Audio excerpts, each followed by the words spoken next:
नमस्कार मित्रों, मैं कपिल भार्गव एक बार फिर आपके समक्ष उपस्थित हूँ एक नई कहानी लेकर। और कहानी पंचतंत्र से है। कहानी आपने सुनी ही होगी, आपके आस पड़ोस इस तरह की कहानी के वाकिफ रहते ही हैं। कहानी सुनाने से पहले सबसे पहले आपसे एक अपील करूंगा कि आप सभी अपने घर पर रहें, स्वस्थ रहें, एक दूसरे की देखभाल करें, बुजुर्गों का विशेष ध्यान रखें। ये आपको संदेश है।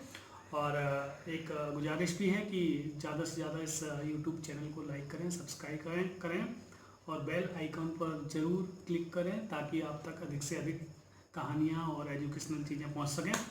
तो कहानी पंचतंत्र की है और एक कछुए को लेकर है। कछुए की कहानी है। कहानी का नाम है दुर्बुद्धि का विनाश होता है। जिसकी बुद्धि नष्ट हो जाती है उसका निश्चित ही विनाश होता है। कहानी शुरू होती है, एक तालाब होता है, तालाब बड़ा सा, और उसमें बहुत सारे जलचर रहते हैं, जल के जीव रहते हैं। उनमें एक कछुआ भी रहता है और कछुए के दो मित्र होते हैं, संकट और विकट नाम के दो हंस। तो एक दिन एक इंटरेस्टिंग बात होती है। वहाँ पर कुछ मछली पकड़ने वाले आते हैं और वो आपस में बात करते हैं कि हम कल इस तालाब से सभी मछलियाँ पकड़ लेंगे और जितने भी इसमें जीव होंगे सबको हम पकड़ लेंगे, मार देंगे।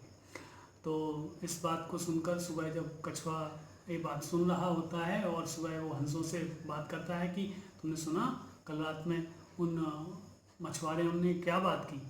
तो वो हंस कहते हैं हाँ हाँ हमने सुना, तो बताओ क्या उपाय है। तो वो कछुआ कहता है अरे भाई, एक सबसे अच्छा उपाय यह है कि हम सबको यहाँ से किसी दूसरे तालाब में चला जाना चाहिए। तो वो कहते हैं कि हाँ ठीक है, हम तो चले जाएंगे, लेकिन तुम कैसे जाओगे। तो बोलता है कि हाँ मैं भी जा सकता हूँ, क्यों नहीं जा सकता हूँ। हम एक काम करेंगे कि एक स्टिक लेंगे, डंडा, और उसको तुम दोनों हंसों के मुंह में लगाएंगे और उस पर मैं अपनी चोंच से पकड़कर लटक जाऊंगा और आप सब दोनों के साथ दूसरे तालाब में चला जाऊंगा। तो उन हंसों ने कहा हाँ ठीक है, तुम्हारा कहना ठीक है, लेकिन इसमें बहुत सारी रिस्क है, बहुत आपको संकट भी है इसमें। वो कैसे। तो अगर तुमने बीच में कुछ भी बोला तो तुम्हारी जान चली जाएगी, तुम नीचे गिर जाओगे और मर जाओगे। तो बोला हाँ, मुझको मूर्ख समझा है क्या, मैं क्यों बीच में बात करूँगा, क्यों बोलूँगा। तो मैं तैयार हूँ चलने के लिए।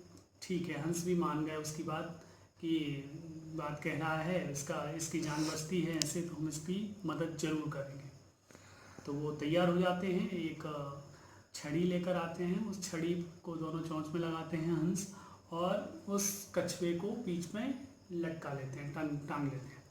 तो वो हंस और कछुआ लटका हुआ निकलता है और एक गांव के समीप से जाता है। वहाँ कुछ गौचर जो गाय को चराने वाले होते हैं वो गाय चरा रहे होते हैं और उन दोनों हंस के साथ कछुए को लटका हुआ देखकर चिल्लाते हैं अरे अरे अरे, देखो हंसों के साथ कछुआ भी उड़ रहा है। तो इस तरह से मजाक करते हैं और फिर बोलते हैं कि अरे कहीं ये गिर जाए तो मैं इसको पका के कच्चा ही खा जाऊंगा, एक बोलता है। दूसरा बोलता है कि मैं इसको घर ले जाऊंगा, पका के मज़े से बनाऊंगा। तो इस तरह से वो बात करते हैं तो कछुए को गुस्सा आ जाती है और बहुत क्रोधित हो जाता है और बोलता है जाओ तुम लोग, मुझे नहीं, भस्म जाके खा लो, राख खा लो तुम लोग। तो जैसे ही वो बोलता है और वो कछुआ नीचे गिर जाता है और मर जाता है। कहानी का सार यही है, मॉरल ऑफ द स्टोरी यही है कि आपकी बुद्धि अगर सही से कार्य कर रही है, बुद्धि ठीक है, तो आपका मंगल होगा। अगर बुद्धि का विनाश हो गया तो हम सबका जीना दुभर हो जाता है। इसीलिए बुद्धि से कार्य करें, यही कहानी का मोटिव है। धन्यवाद।